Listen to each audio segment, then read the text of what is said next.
পোশাক পরিবর্তন হচ্ছে পুলিশ, র্যাব ও আনসারের। নতুন পোশাকের রং ও ডিজাইন আজই প্রকাশ করা হবে। দুপুরে আইন শৃঙ্খলা সংক্রান্ত উপদেষ্টা পরিষদের সভায় এই সিদ্ধান্ত নেওয়া হয়। এছাড়াও বিজিবির জন্য সাউন্ড গ্রেনেড ও টিয়ার শেল কেনার অনুমোদন দেয়া হয়েছে। 5ই আগস্টের পর পরিবর্তিত পরিস্থিতিতে পুলিশের সংস্কার সহ তাদের পোশাক পরিবর্তন নিয়ে চলছিল নানা আলোচনা। আওয়ামী লীগ সরকারের পতনের পর 7 দিন পর্যন্ত পুলিশকে প্রকাশ্যে দেখা যায়নি। এরপর এই বাহিনীটিকে সচল করতে সংস্কারের উদ্যোগ নেয় অন্তর্বর্তী সরকার। তারই অন্যতম পোশাক পরিবর্তনের উদ্যোগ।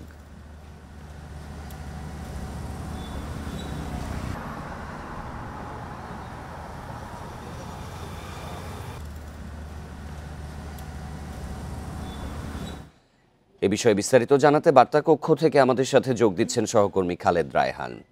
রায়হান, পুলিশ সংস্কার কমিশনের সুপারিশে পোশাক পরিবর্তনের কথা তো বলা হয়নি, তাহলে এই সিদ্ধান্ত এখন কেন?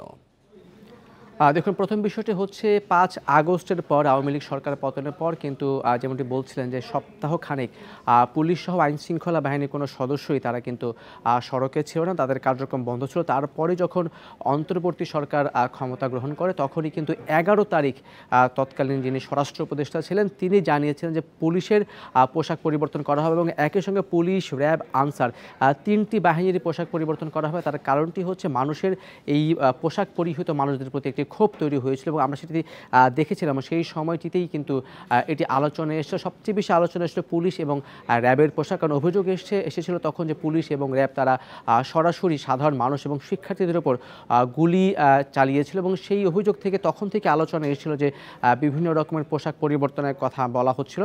কিছুদিন আগেই, আমি যদি বলি 4 দিন আগেই কিন্তু পুলিশ সংস্কার কমিশন তারা তাদের যে সুপারিশটি দিয়েছে সেইখানে আসলে এই পোশাক পরিবর্তনের কথা সরাসরি সেভাবে উল্লেখ না থাকলেও পোশাক পরিবর্তনের ব্যাপারটি কিন্তু গত কয়েকদিন থেকেই, যদি বলি আগস্ট মাসের 11 তারিখ থেকেই সামনে চলে আসছিল এবং তারই ধারাবাহিকতায় আজকের যে সিদ্ধান্ত সেটি কিন্তু আজকে নেওয়া হয়েছে। আমি যদি বলি আজকে সকালবেলায় 11টা থেকেই কিন্তু আমরা দেখেছি যে 18 রকমের পোশাক পরে, 18টি রং এবং ডিজাইনের পোশাক পরে আজকে যে নিয়মিত সভাটি ছিল আইন শৃঙ্খলা কমিটির, সেখানে স্বরাষ্ট্র উপদেষ্টা উপস্থিত ছিল এবং সেখানেই কিন্তু তারা সেখানে যায় এবং সেখান থেকে 3টি পোশাক পরিবর্তনের যে সিদ্ধান্ত সেটি কিন্তু এসেছে। বিশেষ করে পুলিশ আয়রন কালারে তাদেরকে নতুন পোশাকটি দেওয়া হবে বলে এখন পর্যন্ত আমরা জানতে পেরেছি এবং একই সঙ্গে র্যাব যারা রয়েছেন তাদেরকে কিন্তু অলিভ যে কালারটি রয়েছে সেই কালার এবং আনসার সদস্য যারা রয়েছেন তাদেরকে খাকি কালারের পোশাক কিন্তু দেওয়া হবে এবং স্বরাষ্ট্র উপদেষ্টা যেটি আজকে গণমাধ্যমে বলেছেন যে তারা মূলত যেতে চান পুলিশ সংস্কার কমিশনের যে সুপারিশগুলো ছিল সেই সুপারিশগুলো নিয়ে তারা মূলত কাজ করবেন এবং এটি কিন্তু আসলে একটি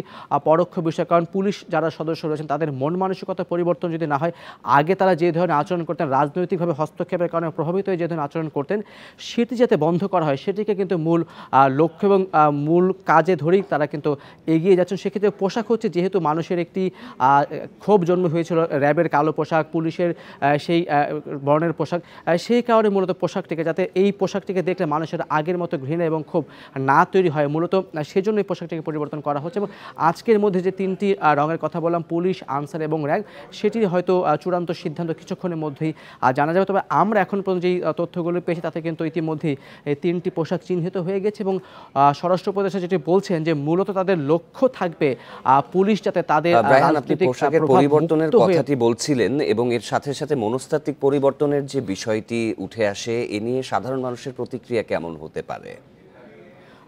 যখন এই পুলিশের পোশাক পরিবর্তনের ব্যাপারটি সামনে আসে তখন আমি শাহবাগের একটি আসলে আন্দোলন কাভার করছিলাম, তখনই আমি কয়েকজনের সঙ্গে কথা বলছিলাম। তারা যেটা বলছেন যে পুলিশের পোশাকটি পরিবর্তন করা যেমন জরুরি ছিল তার চেয়ে বেশি জরুরি এবং গুরুত্বপূর্ণ হলো পুলিশের যেই মন মানসিকতা, পুলিশের যে আগ্রাসী ভাব, কথায় কথায় মানুষের উপর আক্রমণাত্মক ব্যাপার, থানায় গেলে সাধারণ সেবা না পাওয়া, এই যে ব্যাপারগুলো সেগুলোকে কিন্তু তারা আসলে দ্রুত সময়ের মধ্যে পরিবর্তন চাইছেন। যদিও গত 5 মাসে আমরা অনেকটাই দেখেছি পুলিশ তাদের কাজে ফিরেছে, তারা দাবি করছেন যে আইন শৃঙ্খলা পরিস্থিতি অনেকটা স্বাভাবিকের দিকে ফিরে যাচ্ছে, তারা আগের মতো কোনো রকমের আগ্রাসী মনোভাব তারা পরিচালনা করবেন এবং পুলিশ সংস্কার কমিশনেও কিন্তু আমরা দেখেছি যে সেই রকমের সুপারিশ কিন্তু দেওয়া হয়েছে যাতে তারা আগ্রাসী মনোভাবপূর্ণ কর্মকাণ্ডে না জড়ান এবং মরণঘাতী যে অস্ত্র রয়েছে সেগুলোর যত্রতত্র ব্যবহার না করেন। তো সব মিলে সাধারণ মানুষের আশা যে পুলিশ, র্যাব, আনসার যারা রয়েছেন সরাসরি জনগণের সঙ্গে যারা কাজ করেন তারা জনগণের পক্ষে কাজ করবেন, জনগণের হয়ে কাজ করবেন, পোশাকটিও পরিবর্তন পরিবর্তন দরকার ছিল, কারণ এই 3টি রঙের পোশাকের প্রতি মানুষের একটু ক্ষোভ